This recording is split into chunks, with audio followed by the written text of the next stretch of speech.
Everyone thinks because you're a zombie, you don't know good coffee. Well, they're wrong. There's only one brew that gets my seal of approval. Deadly Grounds coffee is my guilty pleasure. The aroma is so intoxicating. It brings all of my neighbors out of the woodwork. Deadly Grounds coffee. Coffee to die for and zombie approved.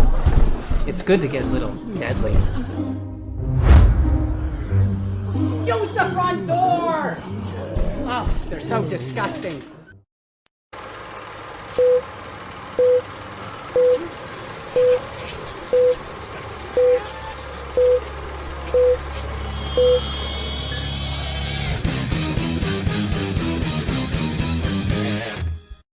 Hey everybody, it's Tuesday night, which means it's another live Wicked Horror Show. I'm Kevin, and as always, I'm joined by the 13th Wolfman. Oh, everybody. And he wasn't here to begin with, but we have Angel from That Strange Show. How you doing, Angel? What's up, guys? Hey. And then Tony has 9 fingers. And Tony, would you like to introduce our very special guests? I didn't even get to say hello. You just threw it to me. Hello. Say hello. Hello. Okay. Yeah. What is going on, people? That's my stick. You know it. Okay. But anyway, actually, not only do we have, sometimes we have one guest, we have 2 awesome guests on, and they both wear multiple hats: writers, directors, actors, actresses. Like it's an awesome show today is what I'm trying to get at. We've had her on many a times, actually 2 or 3. This is a multiple time guest. Where'd the Angel go? I don't know. He was offended by your comments. I don't know. I guess. I'm sure he'll come back. Raina Swart, how are you? Hi. So lovely to be back. Thank you for having me. Yes. It's always a pleasure. Yeah. And first time guest, Michael Lawrence Potter. Hi, good evening, guys, and good morning for me. It's good to be on. Yes, morning. This is true because Michael is in South Africa, so it is 4 a.m. where he is. So it is, that's dedication, I must say, to come to our little show. Yeah. The coffee's brewed. I've got my suit on the top, and I've got my gray sweats on the bottom. I'm ready to party. That's the way it works. That's how I. Well, the furthest we ever had anybody was when we had Bianca from Wormwood. Wormwood. Yeah, she was in Australia at the time. Oh wow, okay. I had someone from Transylvania that one time too. Yeah, he was actually he lived down the street from Dracula's castle or something. Oh wow. Yeah, I don't know. That was cool. But either way, Angel is trying to get back in. He's got some connections issues. But so you guys are both in a movie called Triggered that's available right now on Hulu. But for those who don't know your other movies, so Michael, you're in the new Slumber Party Massacre, which just came out on Sci-Fi this past October in the U.S. And you said it just came out in your area just recently, right? No, that's right. We had our South African release in Cape Town on Tuesday, last week Tuesday. So yeah, relatively new baby in the horror movie field. Nice. That's a hard one to. I mean, I saw the original back when they came out in the theater, and it's a very favorite of mine. I love the original Slumber Party Massacre, so that's a hard one to try to one up, man. Well, I think that was the warning that Danishka gave us when we passed about, in my case, the 3rd or 4th round of auditions, where she would say, listen, the shoes you're going to fill are pretty big. Are you up to this? How do you feel about internet criticism? And I thought, look, let's, you never want to let something like that cloud your judgment. But at the same time, you think, I need to make this the best possible performance that I can. And by the looks of it, people have already embraced Russ Thorne, played by Rob Van Buren. People already like the girls. I mean, I think a lot of people went in there working as hard as they could, wanting to bring not only the original fan base over, but also to introduce a bunch of new people to the new concept of Slumber Party Massacre and that sort of world. And so far, so good, I think. I think. Have you seen the original? I have, yes. I had to do it as part of my research in the beginning. And I very stupidly decided to do my research at a coffee shop because I thought, okay, I can't be at home. I'm going to flip open my laptop, read this script, watch the original. And then I had to leave that coffee shop because I don't know if you remember, the first 5 minutes of Slumber Party Massacre, not exactly PG. So I had to run from that coffee shop very quickly. That's right. That's all that's the shower scenes. Yeah. Yeah. No, I know it. I know it for sure. Now, and we, like you said, we've had, Rain. I'm sorry, is it Rain? Is that how you pronounce your first name?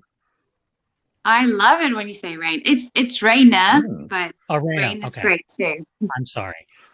So Raina, we've had you on for some other stuff like the movie Hex and The Lullaby. The Lullaby, like Wolfie and I both really, really loved The Lullaby. It was so dark and just like really. I think the last time we spoke with you, I think you had just come back from South Africa. You were filming with a director, and one of our other, not regulars, but one of our other guests that we've had on a bunch was going out there to film with the same Jamie Bernadette. Yeah, Jamie Bernadette.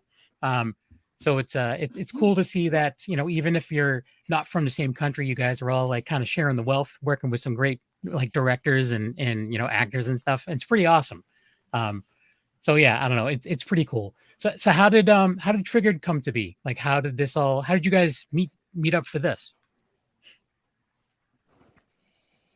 I actually just kind of sorry guys, like I couldn't really hear right now. Sorry, but yeah, you were talking about like people just coming from all over the world and working in South Africa. South Africa is such a great destination to film because you have a desert like a half an hour away, you have the ocean a half an hour away. I don't know. It's like this. It's a small country, geographically, but it's just such a great country. We have mountains. We have, I don't know. It's a very special country, and a lot of big films and productions do come to South Africa. Our crews are very, very professional, and our cast, like Michael, and the whole film was only South African cast, right, Michael? Like it's an American film, but yeah. So I think it's a very special country. I love South Africa. Nice. Yeah, I think to elaborate on that, I think what's beautiful about South Africa is that whatever sort of setting you're looking for to film in, barring one or two exceptions, you can find it in South Africa. Like if you're looking for, okay, we need to find something that looks like Oregon with lots of forests and trees and that, you'd go to KwaZulu-Natal, there's deciduous forest there. Or if you say, okay, we need like something Mad Max-ish, you go to the Northwest, you'll find deserts very, very quickly. And I mean, the number of films that I've watched recently where it is quote unquote Los Angeles and it's Cape Town. Oh, yeah. It's I think that to elaborate on what Raina was saying, the locations it's one of those things where you can find things that look nothing like what you've seen before, or you can find something that you go, that kind of looks a bit like Portland. Yeah. And I think that is a huge advantage for those wanting to film somewhere different, but also keep that sort of familiarity.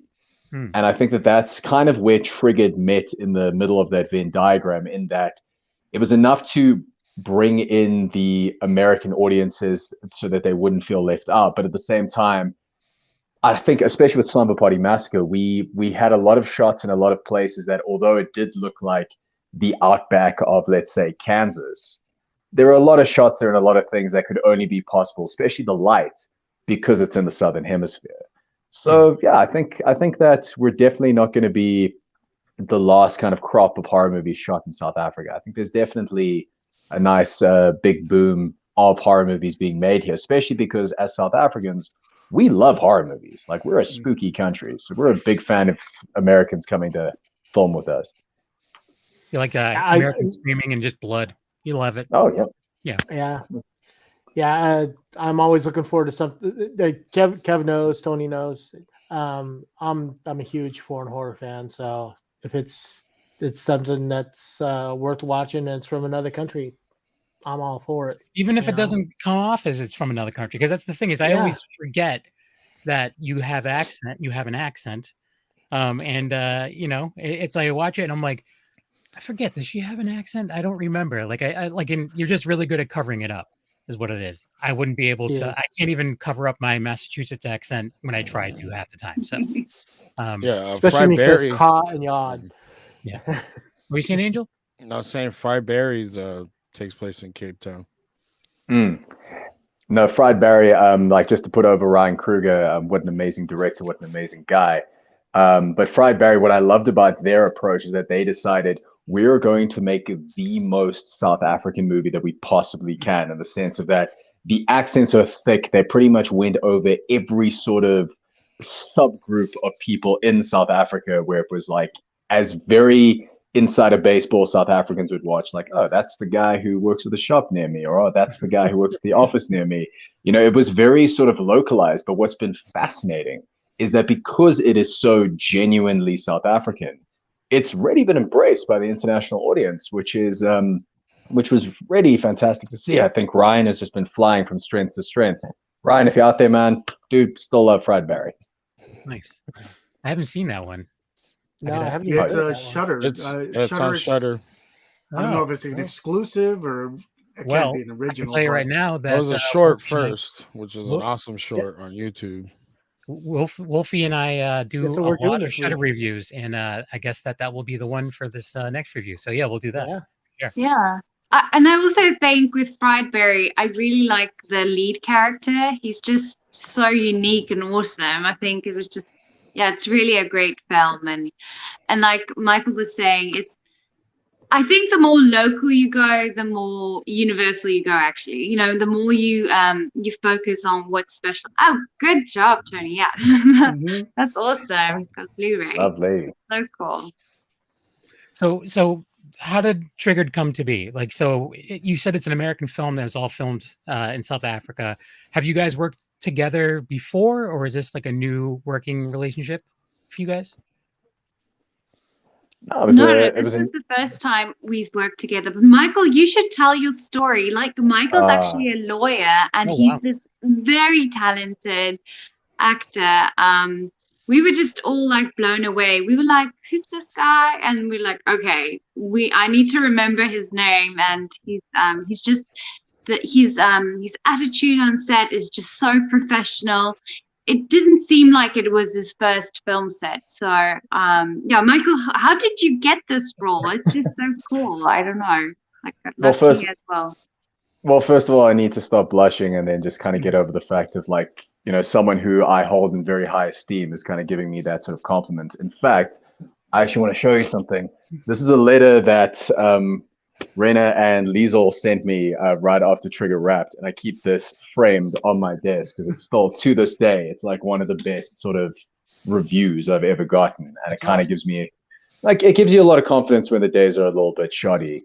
If you think, no, if Raina and Liesel think I'm cool, then I must be okay. But yeah, I mean, it was my very, very first film. I worked as an attorney for about 2 years, but I always had the love of performing. So my days were pretty much, in about 2018, my days were pretty much, I would get to work at 5 a.m. because I had to. I was an article clerk. And you work from 5 until about 7 p.m. I would wolf down something from a takeout menu, get into like my leather jacket, and I'd go do stand-up comedy for about 3 hours, get about 2 hours sleep, wake up and start again. But then, you know, as much as I loved comedy, I thought, no, I need to get into acting. It's something I really want to do. So I started doing weekend courses. So on top of the time that I was spending either working as a lawyer or working at stand-up, I was doing my acting courses on the weekend. And it was just a lot of good luck that kind of landed me in the eyes of Triggered, where I did a play in Johannesburg in about November, met my agent.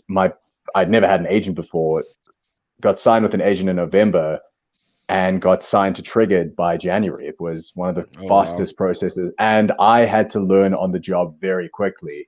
It was the first table read I had. I remember just being absolutely shell-shocked by the talent that was around the table. It was one of those things where I was like, oh, geez, there's Raina, there's Liesel, there's the girl from Friend Request, there's Cammy, there's Stephen John Ward from House on Willow Street, there's Russ.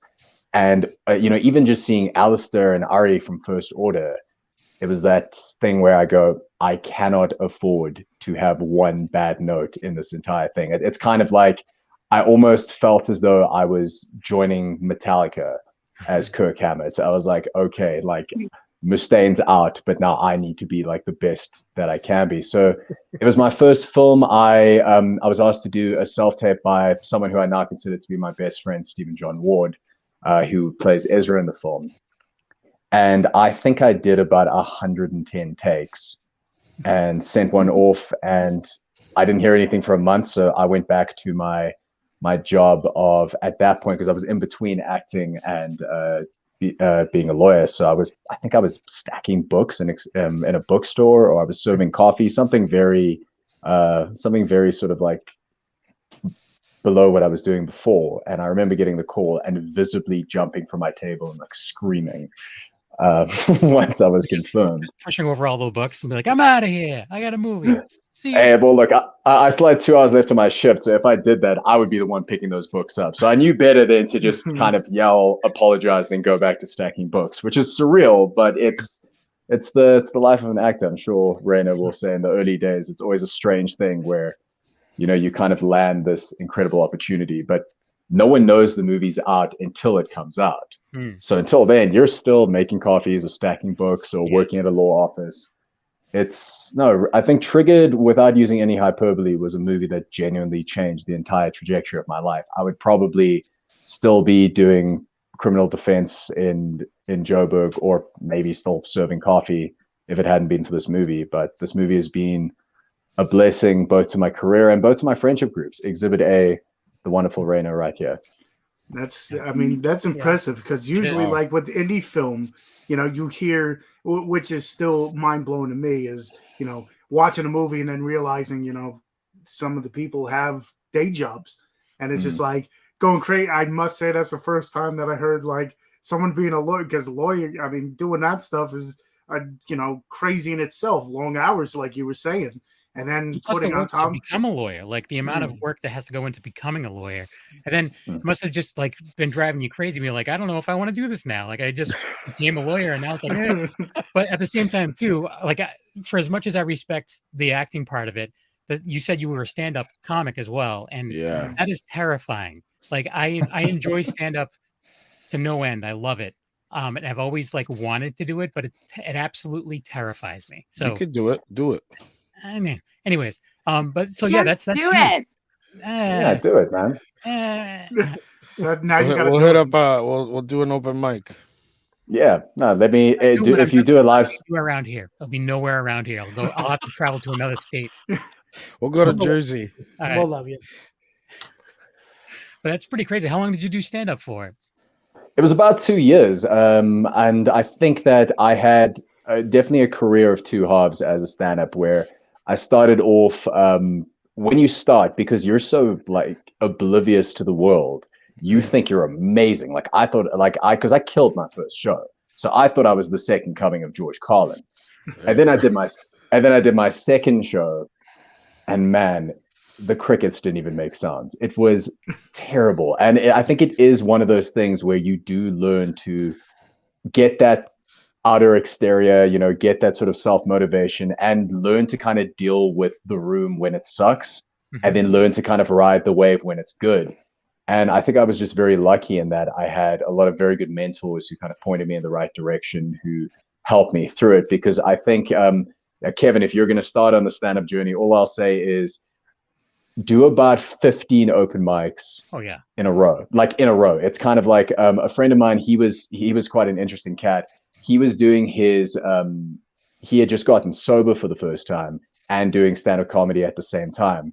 And they have a saying, and he had a saying in the 12-step rooms where he would go, you need to do 90 meetings in 90 days in order to like create a new habit. So he did 90 open mics and 90 like AA meetings in the space of 3 months. And I mean, the guy's selling out arenas now, so clearly something worked. Oh, that's awesome. But it really was an amazing introduction to the entertainment world, in the sense of that you create that sort of traveling circus family. You learn about tenacity, you learn about performance, you learn about working a crowd. But, you know, I think that it was one of those things where, to use the Metallica reference again, I was definitely looking at it of, I think that I'm going to go this way. And just because, you know, it would be the equivalent of, I've always taken a look at comedy in the same way as I take a look at, let's say, very good jazz music or astrophysics. I appreciate it and respect it, but I'm man enough to admit that I don't have the skills necessary to make a career out of it. But I had a lot of fun, and I definitely learned a lot from my days on the comedy circuit. Yeah. Still massive respect for it. The thing that's crazy too, like with movies and stuff, like, you know, like the movie Triggered, like we're talking about right now. You know, you were talking about like, you know, how the one director from Slumber Party Massacre is like, how are you with like internet, you know, backlash or whatever. that's a little different than in person. So like if you're doing stand up and they don't like it, you know it right away. And Oh yeah. I've seen some comics that I generally think are like absolutely like they're national comics. One of them was mentioned by Jerry Seinfeld as being his favorite comic. And I saw him kind of bomb and figured he would just be like, oh, whatever. He, as soon as that show was over, he was gone. He's just like, get me out of here. I'm like, this dude was literally just mentioned by Jerry Seinfeld as being one of his favorite up and coming comics. And it's just like, oof, that stinks. But I don't know. So more power to you though. That's pretty great. So Randy, have you ever done stand-up comedy? I'm just kidding. No, I would never sing in front of people. Never do that. I think you have to be very brave. I think that's amazing if people do that. Yes. I don't think. No. I'm too much in my head, I think. So, but I'm curious about. I mean, we heard Michael's story about how he felt when he got his first acting job. Raina, sorry. What about you? I mean, do you remember the first time you got your first legit acting job and what kind of emotions you went through? Oh, I want to hear this. Yeah. I mean, it was quite strange. It was so in South Africa there's a like TV soaps like Days of Our Lives. It's kind of like that vibes, and I went for an audition. I think it was my third audition. So I didn't, like Michael, get my first audition. I didn't get the other two. And I think I got the role because I looked like someone they were referencing from a TV series. And I was so excited. I'm going to say this with so much respect. I'm not a big TV soap fan. So I was making fun of the soap before I actually, came onto the soap. But then I was like, okay, this is hard work, because it's long hours and everything. But I learned a lot and I love the people. And TV soap is definitely a different type of acting. I had to learn to do that because my background was more in, courses and stuff that I did was film acting. Yeah, so that's my first. I first played in a TV soap, and from there I thought I was there for a year, and then I thought I couldn't do. I didn't want to do this forever, so I stepped out, and it's very daunting to go into freelancing, and it's up and down. You audition for 20 stuff, and maybe you get something. Maybe you get 2 callbacks. It's tough, the freelance world, but I think in the beginning it was tough for me because my phone would ring and I'd be like, oh, is it my agent? Did I get the job? But as the years go by, you kind of just brush it off. You do the audition and you just try to forget about it and go on with your life because life is too short to worry about, stuff you can't control. But it looks like you're definitely I was going to say you're on an upward trajectory. I mean, we had you on for the lullaby. And then, just see everywhere I turn, I see you. And I'm just like, Kevin mentions it many a times where it's awesome to see, the upward path. And it's just like watching Triggered and watching the lullaby. It's just like 2 totally separate like characters. And I'm just like, I didn't expect that because at that, in the lullaby, you talked, you didn't really, it was just so different. Yeah. That it was just like, okay, now I can definitely see, her, acting chops multiple ways over because again, it was 2 separate ways, different genres. Movies. Yeah. Angel, have you ever seen a lullaby? I have not. You should. I have not. I'm looking it up right now. Yeah, it's a good time. Like Wolfie and I definitely were, kind of blown away by it when we watched it. I think we did a review of it. Yeah, we did way back in the day. But it was one of those like, holy crap. And then I couldn't believe I was like, we're having her on the show? Like what? Exactly. Yeah. It was like one of those situations where we just don't believe it sometimes. But whatever. All right, I'll put it on my list. You. Yeah. I was really tired from that film. Like it was draining. It was very emotional because like any indie film, it was short hours, it was shot in 15 days and it's just night shoots and the little baby thing and everything. It was emotional, but I really, really enjoyed it. I loved working with Daryl Brett. He was such an insanely mad genius director. It was really cool.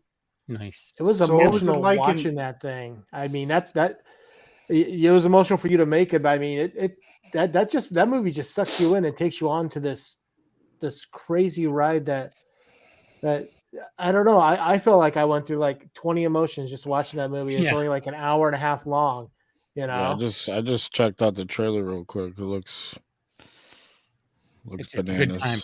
Yeah. It's a good time. So back on the subject of Triggered, though, because that's a more current movie that people can watch now on Hulu in the U.S. Yes. Is it on Hulu everywhere, or is it different platforms depending on the country? I think it's different platforms depending on the country. I know here in SA it's on Showmax, which is our equivalent of On Demand.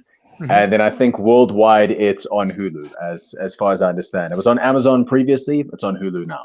Okay. But I mean, I rented it on Amazon Prime, so there we go. I was looking for a physical copy because, as you can tell, I like collecting, Really and I couldn't obsessed. find it anywhere. So I was like, Yeah. But I was gonna say, like, it being completely completely different. Like, Triggered is now like blood, guts, and gore. Like, how was it like on that set? Because right from the beginning, I was like, I did not expect this. I'll tell you that much. And then it just took off, and it just kept going and going. And I'm just like, okay, like this is just all hell broke loose. Like, how was it like on set with that? I've often described it as the first time, I mean, especially because it was my first movie, I honestly felt like I was in Disneyland. It was the greatest, it was one of the greatest sets ever. First of all, it was on this giant, beautiful farm and woodland out in the sticks in Johannesburg. I used to get there about an hour or so earlier just so I could take a walk around the set. Because again, I'm having to now compete with these incredible actors. So I'm like, I've got to be Marlon Brando when I get in there. I've got to be walking around, feeling the set, And there were so many farm animals around there. There was this very adorable like little pig who used to follow me around when I was there. There were horses, and then once the night fell, you are locked in with the most incredible crew who are just all there, laser focused, but always cracking a joke, always giving a smile. And then I think as the group of actors, we all got along incredibly well. I think that we worked very long hours and we worked very hard, especially for Rainer in the later shooting dates because of all the rain. I mean, we almost got torrentially rained out on a daily basis. Oh wow! But I think just seeing so many committed professionals with such a good sense of purpose and such a good sense of humor, it made the set such an enjoyable place to be in. And there was so much space for creativity in that. I think Alistair, as the director, knew exactly what he was looking for. So as long as we hit those marks, he let us play around a lot. He let us improvise. He let us kind of explore creative outlets. I honestly have this thing called the trigger gauge where I will go onto a set and I will kind of rank every single set that I'm on. How does it compare to the experience of Triggered? Because Triggered for me is still one of the best sets I've ever been on, just in terms of how much I enjoyed it. I mean, it's 4 a.m., you're covered in fake blood and prosthetics, running through the woods with some of your best friends. I mean, how can you not have fun? It was unbelievable. Yeah. So what was I mean, honestly, it's like you're covered in fake blood, and I mean, you just went from being a lawyer and a stand-up comic to going, hey, guess what? I've got 50 gallons of blood on me. I mean, I'll tell you where it really hit me was the first scene I ever did was a very intimate scene with my very good friend Soraya, and I just started laughing when I was in the tent because I was there. They were basically like, all right, here's your robe. Here is your sort of flesh-colored bodysuit. And every now and again, Henny, a good friend of mine, is going to come over and squirt you with fake sweat. Meanwhile, mosquitoes are biting me. I'm in this satin robe in the middle of the woods. And I just started laughing. And Soraya looks at me and goes, like, are you okay, kid? I'm like, I had a real job like 2 weeks ago. I don't know how, I don't know how I hit the jackpot and managed to do this incredible job and kind of, no, it was a huge paradigm shift. And like I said, I've been on a couple of sets since then, but nothing has ever really compared to Triggered. I think that every single project that I go into, I make sure that my commitment level and I make sure that people are having as much fun on the sets that I'm on as they were on Triggered, because the energy was just, it was ineffable. It was really positive. Nice. So, is there anything you guys won't do? This is for both of you. I mean, in movies, it's like, is there that line that you won't cross? I don't know. Well, while you're Do you have thinking, one? just real quick, Sergio wants to make sure that everyone knows he's saying hi. So, hello, from Sergio. Sergio. Hey, Sergio. Yes, he's the man. That's all. But yeah, so I don't know if I distracted you too much from answering the question, but yeah.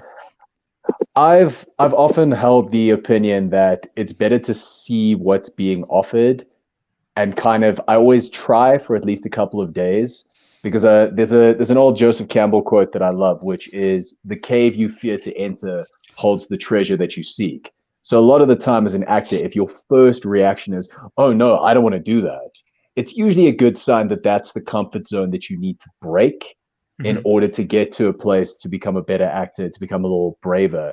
Like I remember one of my favorite stories is how Jamie Lee Curtis didn't initially want to do Halloween because she was scared that, oh no, I don't want to get kind of wind up colored. like her mom being typecast and Bingo. And then the funniest thing is that she did end up getting typecast, and what she ended up getting typecasted as was a badass independent woman who was a fantastic actor, which is not a bad typecast to be in.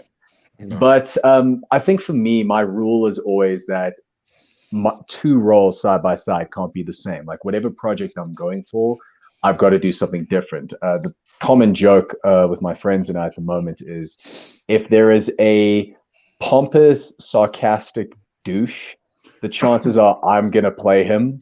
So more, because that's just what they keep casting me as. So what I'm trying to do is I'm trying to kind of move away from them as much as I can. So I'll get offered like the villain role, and I'll say, all right, thanks a lot. But is there like a kind of meek nerd? Is there someone who's a little bit nicer? And I was so happy with Slumber Party Massacre, because my character, he's like the nice, earnest nerd who is obsessed with horror and runs a horror podcast.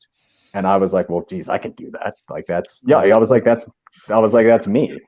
And yeah, so I mean, to answer your question, I think the only thing that I wouldn't do is something like, if the writer or the filmmaker is making it with the intention of hurting people, like if the movie's overly like homophobic, transphobic, all those gross things, then yeah, no, I'm not going to do that.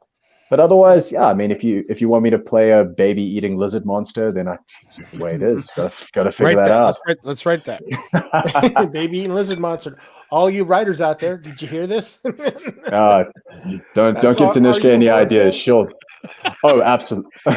No, absolutely. No, we have in the past gotten people on that. They're like, yeah, I will act in horror movies, but not really a fan. So I mean, and so I'm just kidding.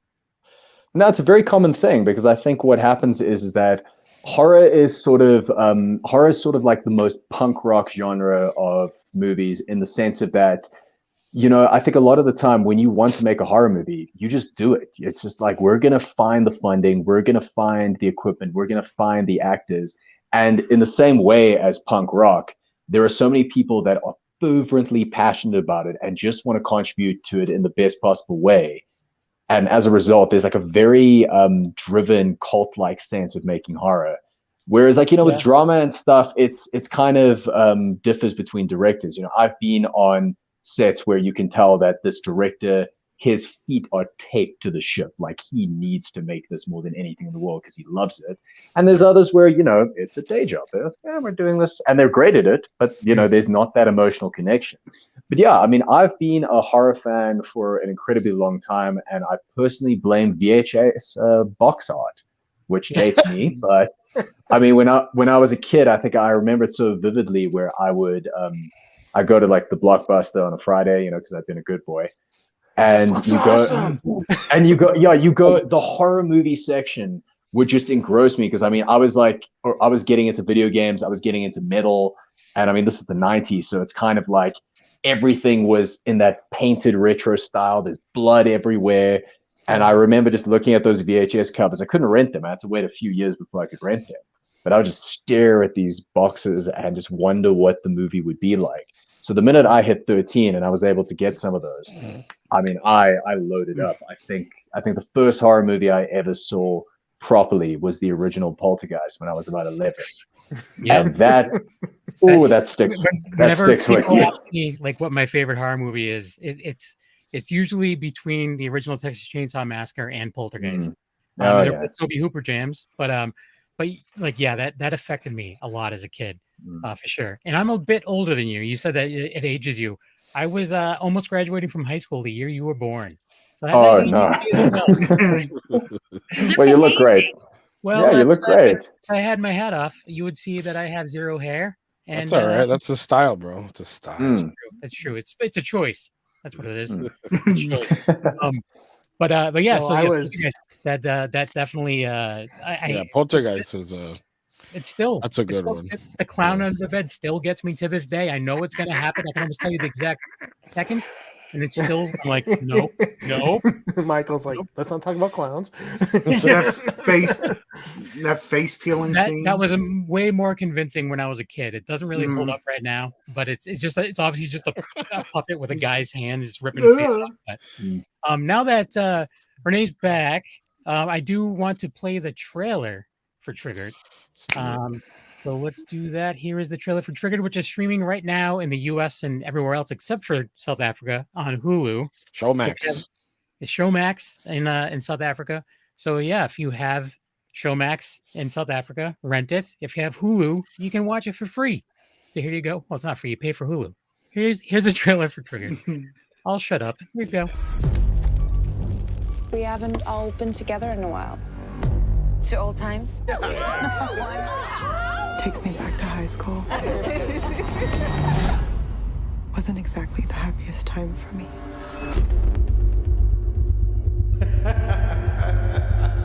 Been a long time since I taught all of you. So good to see you again. Tonight's your final lesson. What the hell are these? It's just like laser tag? They're timers. We're in the middle of the woods with bombs strapped to our chests. Get this thing off of me! What happens when these timers hit zero, huh? He didn't tell you the rules. What rules, Bobby? We can steal each other's time to stay alive. So the more you kill, the more time you get. He has something behind his back. He gave this to me because I've got the least amount of time. I'm sorry! PJ, come on!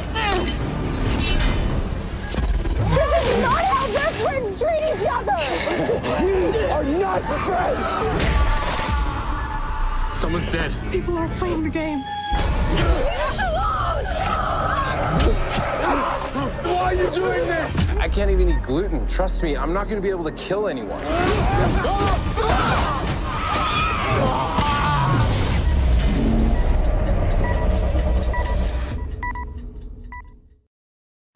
Well, there you go. Triggered. Yeah.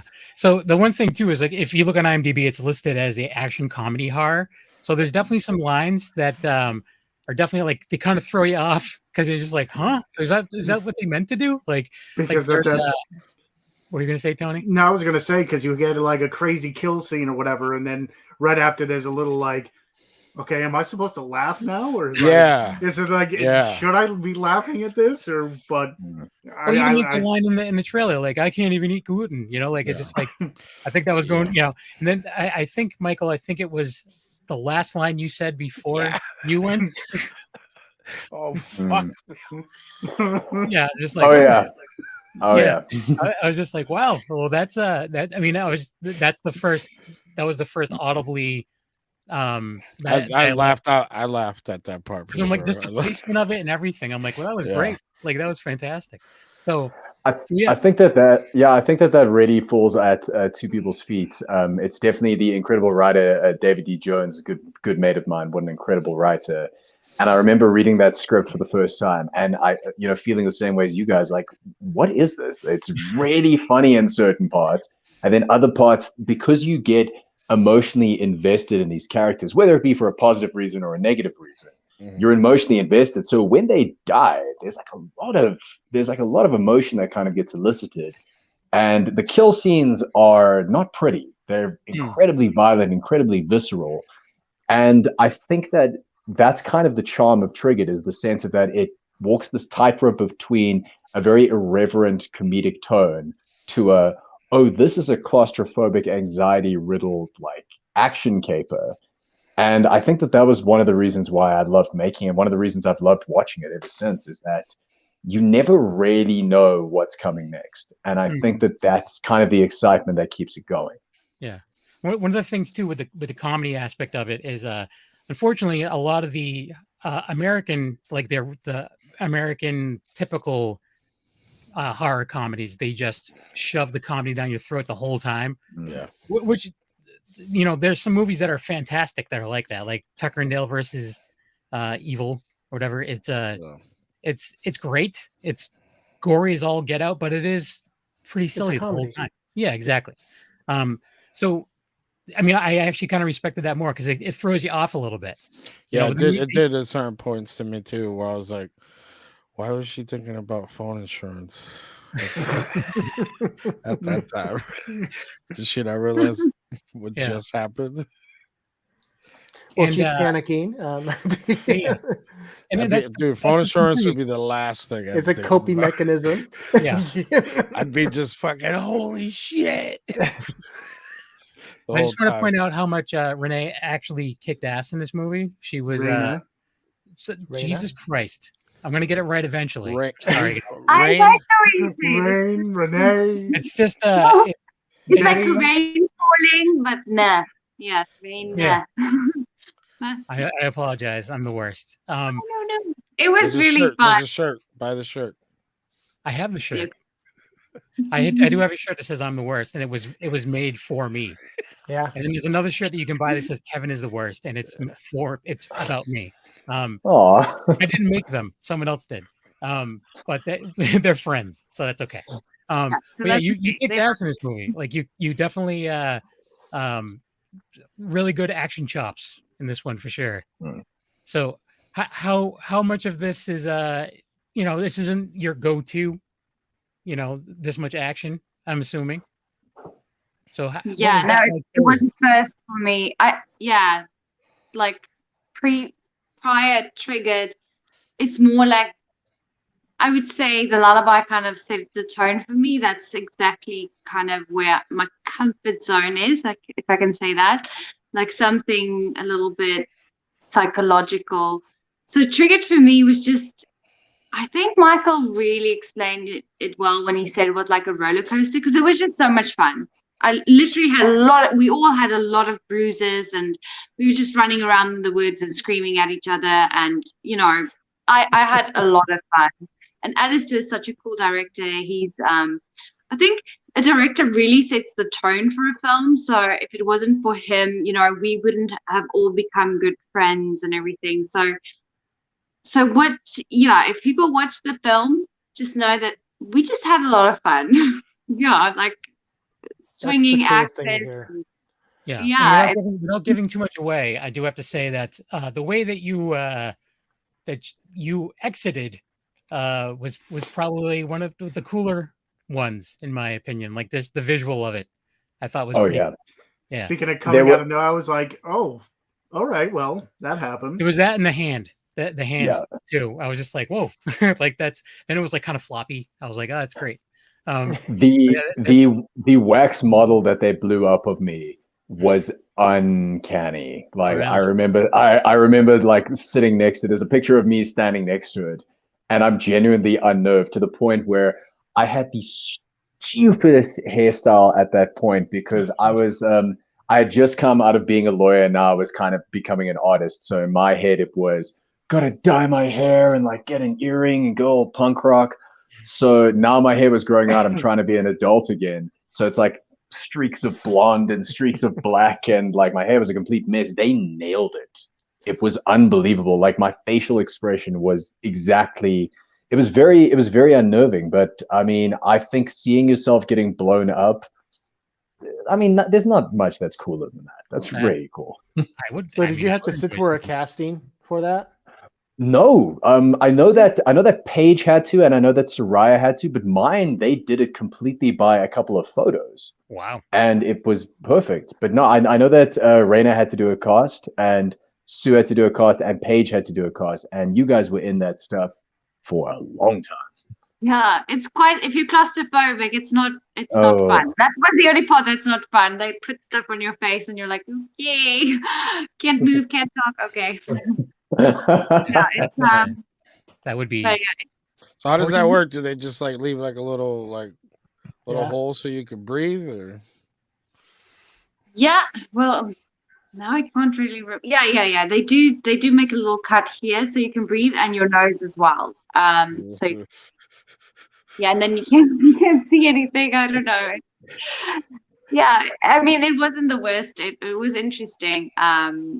Yeah, but the makeup artists, they didn't have a lot of resources because this was also a passion project for Alistair and them, I think, right, Michael? It's more like they had a tight-knit team working on it, and obviously Alistair is a very experienced director and everything.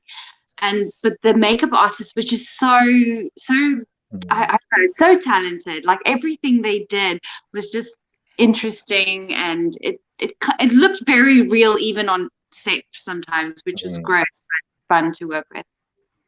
Yeah, Stella and Co. One to watch for sure. Yeah. It's got yeah. By the way, an award-winning makeup team, if I might add, they actually won the SAFTA Awards, which is our equivalent of the BAFTAs. And they actually won for best makeup. And I think what was so great about what Stella and her team did was a lot of the movie is filmed in the dark with kind of the blue light, the spooky sort of the woods at night sort of look, very, very reminiscent of 1980s horror movies. And they understood that lighting. They understood that so well that every single bit of makeup that they would apply, it looked really good in the makeup chair. But once the light hit it, I mean, every now and again, I would look in the mirror and be like, did I actually get busted open? Am I okay? Because it was real. Like, I mean, my mother still refuses to watch a lot of the parts of Trigger because she's like, I don't want to see my son like in that much pain. Oh, wow. And I'm like, yeah, no, exactly. It's real. And it's the glow from the devices that were on you as well. I think that definitely added to it. Like it was something that you see, like one of them's red and one of them's like blue, and then they come together, and it's just like, oh, this is just really cool. Like I was paying attention to that. I was like, no, absolutely. Yeah. It was very, very reminiscent of like Creep Show or anything that used that sort of alternating light. And that was the one thing I'll say is that the use of lighting and sort of economic exposure actually really gave Trigger a good advantage because a lot of stuff was shrouded in darkness, and then out of nowhere it would pop out and surprise you. Or, you know, it would, I mean, tonally speaking, there'll be a lot of shots where, you know, you can tell that one character is kind of plotting something, so she's sort of cast in shadow, and the other one is more illuminated. It's a fascinating watch, Triggered, and just kudos to Alistair and Ari for putting it all together. Yeah, and it's a quick watch as well. It's only like an hour and 33 minutes, so you know it's if you have Hulu, watch it. Calm down, watch it. Exactly. What you can say, Angel? I was gonna ask about the vest. Was that something that came on set like already designed, or just because you know you were gonna be in the dark all the time? Did that develop to facilitate like lighting up everybody on scene? Yeah, I'd like as far as I can remember, there was an LED display when we were wearing them in the woods, but it got punched up in post, you know, to kind of make the light pop a little bit because it's such a important character and story device. Because you know you obviously have to see the timers, you have to see the status. But yeah, I mean, on set they lit up and they looked like something straight out of a sci-fi movie. It was quite unnerving. I actually we had the Comic-Con sort of panel, and I asked Alistair if I could wear it to Comic-Con to kind of, you know, promote the film a little bit. And yeah, I took about an extra 22 minutes at the security checking because these guards are like, what the hell is this? What is this? What is this? Because I'm just a guy in a flannel shirt with a vest strapped to him. They're like, let's keep an eye on this guy. It would have been cool if you set it up to like time the like with the panel itself where I was running out of time during the panel. Oh no!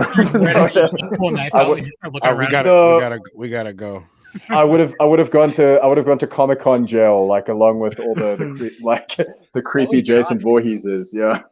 There's nothing wrong with Jason Voorhees. All right. Not at all. I don't want to go to Comic-Con jail. That's true. Yeah. Now, were those things heavy? It would have been a cool like bit to do, like as an extra. Yeah. There's nothing on a disc. What are you gonna say, Tony? I was gonna say, were those things, because they look legit? So were they like heavy, or was it just like okay? They look kind of. They just look like the kind of protecting vest that you'd wear if you're riding like motocross or like laser tag or something like that. Just a little beefed up with a cool LED screen on it that flips you off. And the wires. Yeah, and the wires. The wires. I'm gonna 3D print one, and I'm gonna wear one to the next Comic-Con. I'm gonna see if people. Oh, no. In America, no. That's true. Good point. You don't want to wear. I won't end up in Comic-Con jail. It'll be regular jail. But anyways, so yeah, before we go, because we're actually wrapping up shortly, but before we go, I did want to play the trailer for Slumber Party Massacre, which was that's a more recent movie for you. Would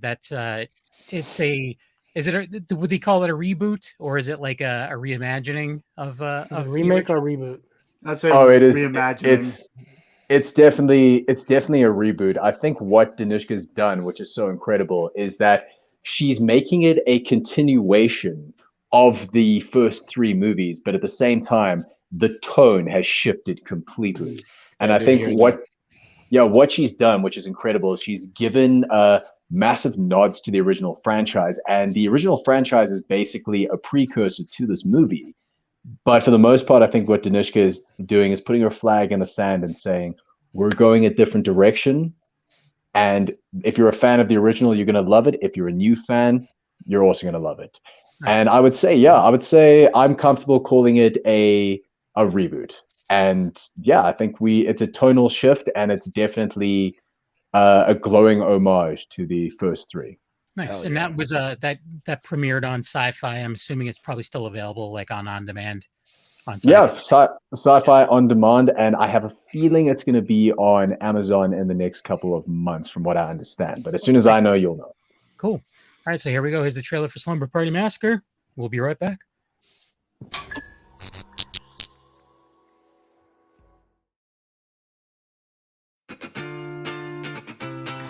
Call me when you get there. I will. Stop. Don't make eye contact. It'll give her an excuse to give safety advice. Could you imagine if we got pulled over? We're not getting pulled over. We'll just invite the police to the party. I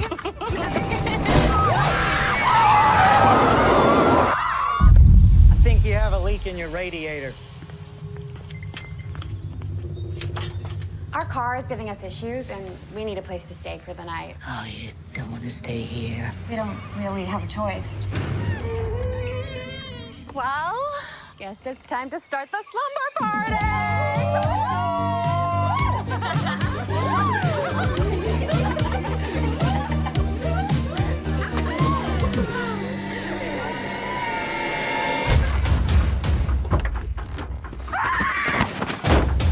Alex, you're bleeding. It's not my blood. Check all the windows. What is going on? Now! No matter what he does, we are ready. Russ is alive and killing.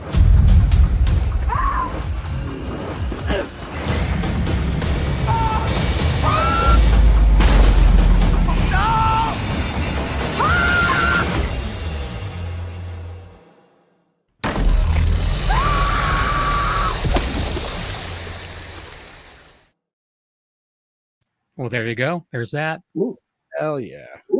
Talking about another movie with a lot of gore and crazy scenes too. I still haven't seen it. I gotta check it out. I was gonna try to watch it today, but work got in the way.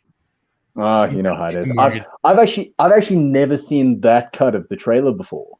Oh really? That's the first time I've seen that cut of the trailer. It's it's really sinister. Nice. So I just went to YouTube and I found I did a search and that's the one that came up. Perfect. The one the one that we usually see is that it'll start off with it's time to start the slumber party. Massive shout out to Alex McGregor for that line. But yeah, first time I've ever seen that cut. It was unnerving. Nice. And I just have to give a shout out to all the ladies in there, because they really are. That's the one thing I'll say of this. They are the real stars of this movie. In that, in the old Slumber Party Massacres, the kind of like running joke was that a lot of these women didn't have agency, and they were kind of just the tools of torture for Russ Thorn. In this movie, they are like blood. Oh, by the way, that sound there, that's a hardy-dar, the loudest bird in the world, and they are they're all over Johannesburg. No, I thought it was a cat. Yeah, I thought it was a cat. I was like, is there a cat like, going on behind you? Like, No, those are like our pigeons. Like that's us every 20 minutes in South Africa. They're huge. They're big. They're huge. Like Wow. imagine. And apparently, here's the best part: they scream like that because they're scared of heights. I'm not kidding. I've always found that What you call a hysterical. la-di-da? A hardy-dar, but la-di-da is great. We're keeping that. It's a la-di-da. But to get back to Slumber Party Massacre, I mean, they turn these ladies into these badass, ass-kicking femme fatales who are kind of out to hunt for Russ Thorn as opposed to Russ Thorn hunting for them. Yeah. And I think that tonal shift is something that really gives a lot of credence to this. And this, basically, it's a movie of two halves. I won't give too much away, but the girls really move from being the hunters to the hunted very quickly, and then it swaps over again. It's like you never really know where they stand in terms of the power dynamics. And I think what was so refreshing to play one of the guys in this movie is I was essentially playing a shirtless himbo scream queen, and it was amazing. Like, it was the classic when you're watching a horror movie with your friends and you're like, what the hell is he doing? Why is he going to shower at like 4 a.m. while there's a killer on the loose? We're those guys. It's literally you take your dumb jock part of your brain and you turn that up to 11. And I think that it's such an interesting dynamic change that Danishka has and her team has created. And I can't speak highly enough of the women in this film. They really anchor this and are such incredible stars. There was one scene that I was watching that I was like, "Am I seeing the little pillow scene?" Where oh yeah, I was like, "Okay, that's different." Yeah, no, I can officially add. I'm not going to ruin too much, but don't sleep on the pillow fight scene. And it's not what you expect. That's all I'm gonna say. No, I was like, okay. My curiosity's been piqued. I'm gonna have to check this out. So we do have to wrap things up. So before we go, though, I just want to. I'm not gonna put my foot in my mouth again. So the lovely Miss Swart, would you have anything going? Anything coming out soon that you like people to check out, or any projects in the works? Yeah, no. It's not coming out soon, but I think next year. I co-wrote a script with a friend. It's called Flesh, and Daniel Harris plays the lead in it. We have lovely actors, and the director's really cool. So yes, I'm kind of like going into writing and trying to hone the craft and getting better and everything. So Flesh is next year, maybe. Yeah, that'd be great if you can watch it. Thank you so much for having me on the show. It's always fun. Yeah. You're all very awesome. Great, thank you. How is Hex doing? Yeah, no, it's doing well. It's going to it's in Poland. It's going to all these like different countries and everything. So, I mean, it's a great experience. I've learned a lot, and there's 1,000 things that I want to do differently. So I think it's always great to just do something if you want to do it, and you can build from there, and and become better, and work on yourself. Cool. What about you, Michael? Do you have any projects in the works? What's coming up next for you?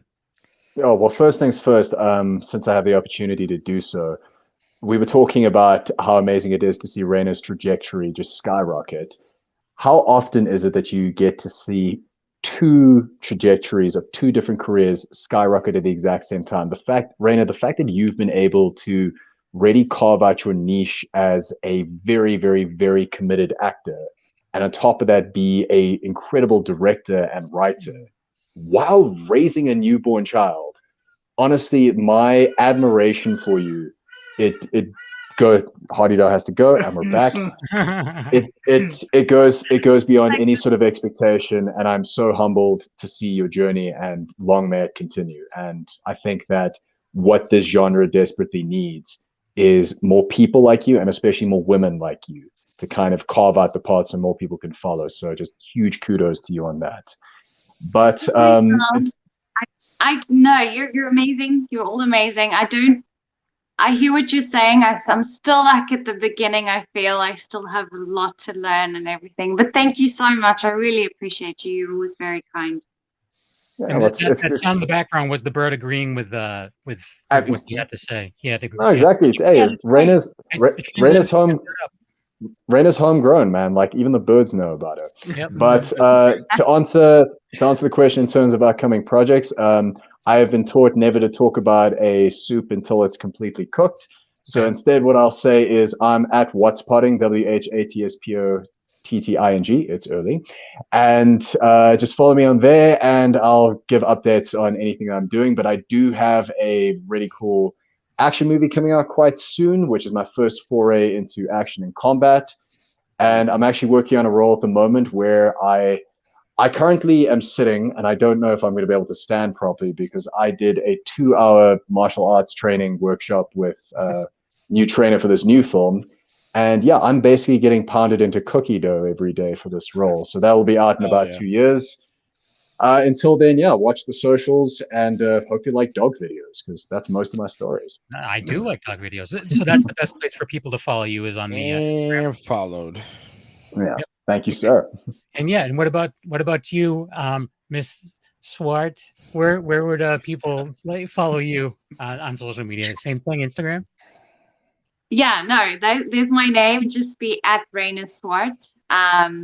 Yeah, I am trying to be a little less active, to be honest. I watched that social media film on Netflix, and I was like, oh, I'm a little addicted. Social dilemma, yeah.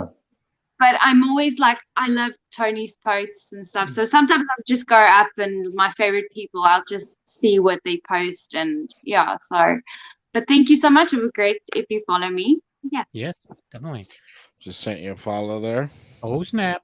So yeah, we're just going to do the rundown with these guys too. So Angel, thanks for coming on. Where can people find you? At That Strange Show with Mandy and Ryan every week. And then sometimes I come hang out here and have technical difficulties right at the start of the show. But yeah, just check us out and check out Wicked Horror Show every Tuesday. Word up, Tony. You can find me at Tony Has 9 Fingers on YouTube, where I do movie reviews, unboxings, anything movie related. You can find there. Tony Has 9 Fingers on Twitter, which I hardly ever use. Tony's Movies on Instagram, where I show off the movies behind me. Tony Has 9 Fingers on TikTok, which I did get back, and I still do not do any twerking videos. I think you do. So I do not. I think that's maybe why I got kicked off. No, but and then of course here on the Wicked Horror Show, most Tuesdays, and we do have a Wicked Horror Show Instagram, which I'm trying to buffer up and stuff like that. So follow Wolfie. Yeah. Wolfie. You can follow me on YouTube, the 13th Wolfman, Twitter at the 13th Wolfman, Tumblr, 13th Wolfman the Prowl, doing the Wicked Horror Reviews with Kev, doing the Wicked Horror Show twice a month. And, just check out my YouTube. I'm throwing something new up all the time. And I just want to thank both of you for coming on again. Yeah, it's awesome. Sure. Kev? Yes. Yeah, A Knuckle on Instagram. Besides doing this show with these lovely gentlemen, I'm also part of Secret Underground Hideout and Black and White Fright, all of which are on the Dorkening Podcast Network. Go to thedorkening.com for more information on all the shows on the network. Thanks for watching/listening. And if you're in the U.S., happy Thanksgiving. Yes. And Happy have a good one. Thanksgiving. Thanks, yeah. man. Go watch Triggered.